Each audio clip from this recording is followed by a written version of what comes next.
देवा जनक्रीडा नाम गणेशे सर्वमङ्गलमङ्गलिका शुभ नक्षत्र नाम गणेशे श्रीमहा शुक्रवार महापुण्य शुभ नक्षत्र सदयोना शुभ गणतो शुभ योग गणेश्वर श्रीमहा शंकरशेम गणतम कीर्तने प्रदा सर्वस्तये नमः। குலதெய்வத்தை நம் வீட்டிற்கு அழைப்பது எப்படி?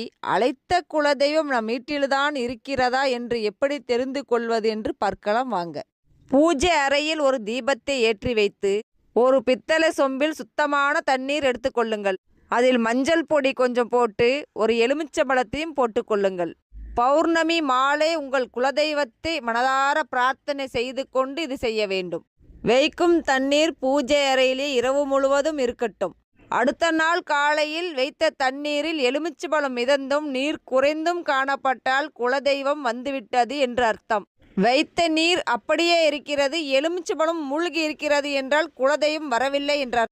மருவத்தூருக்கு சக்தி மாலை அணிந்து இருமுடி சுமந்து செல்பவர்கள் இந்த நெறிமுறைகளை கடைபிடித்தாலே போதும். நீங்கள் எத்தனை வருடங்களாக மாலை அணிந்து செல்பவர்களாக இருந்தாலும் சரி, இதை சரியாக கடைபிடித்து சென்றாலே போதும். மாலை அணிந்த நாள் முதல் இருவேளையும் குளித்துவிட்டு அம்மன் படம் அல்லது சிலை இருந்தால் அதற்கு தீபமேற்ற வேண்டும். வீட்டு வாசலில் வேப்பிலை தோரணம் கட்ட வேண்டும்.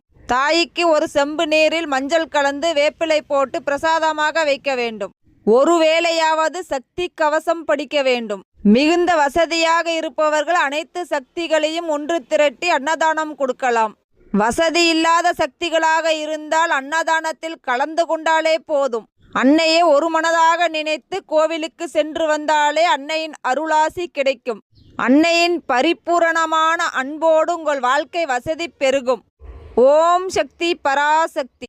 அமாவாசை என்று எலுமிச்சம்பழத்துடன் பச்சை மிளகாய் கோர்த்து வீட்டு வாசலில் கட்டுவது ஏன் என்று தெரிந்து கொள்ளுங்கள். ஒரு சமயம் மகாவிஷ்ணுவிடம் மூதேவி கேட்டுக்கொண்டார், எனது அக்காள் மகாலட்சுமியை மட்டும் அனைவரும் போற்றி வழிபாடு செய்கிறார்கள், வரவேற்கிறார்கள். என்னை அனைவரும் வெறுத்து ஒதுக்குகிறார்கள். மாதத்தில் ஒரு நாளாவது அனைவரின் வீட்டில் நான் இருக்க வேண்டும் என்று கேட்டுக்கொண்டார். மூதேவி கேட்ட வரத்தை விஷ்ணு பகவானும் தந்தார். இருள் சூழ்ந்த அமாவாசை நாளன்று நீ அங்கு செல்லலாம். எந்த வீட்டில் புளிப்பும் காரமும் இல்லாமல் இருக்கிறதோ அந்த வீட்டில் நீ தங்கலாம் என்று சொன்னார் விஷ்ணு பகவான். இதனால்தான் புளிப்பான எலுமிச்சம்பழமும் காரமான பச்சை மிளகாயும் சேர்த்து கோர்த்து நம் வீட்டு வாசலில் கட்டுகிறோம்.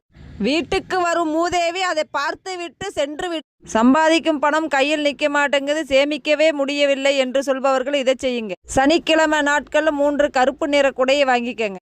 அதை பூஜை அறையில் வைத்து பூஜை செய்த பின் ஆதரவற்ற முதியவருக்கு கொடுத்து விடுங்கள். சேமிப்புகள் பன்மடங்கு உயரும்.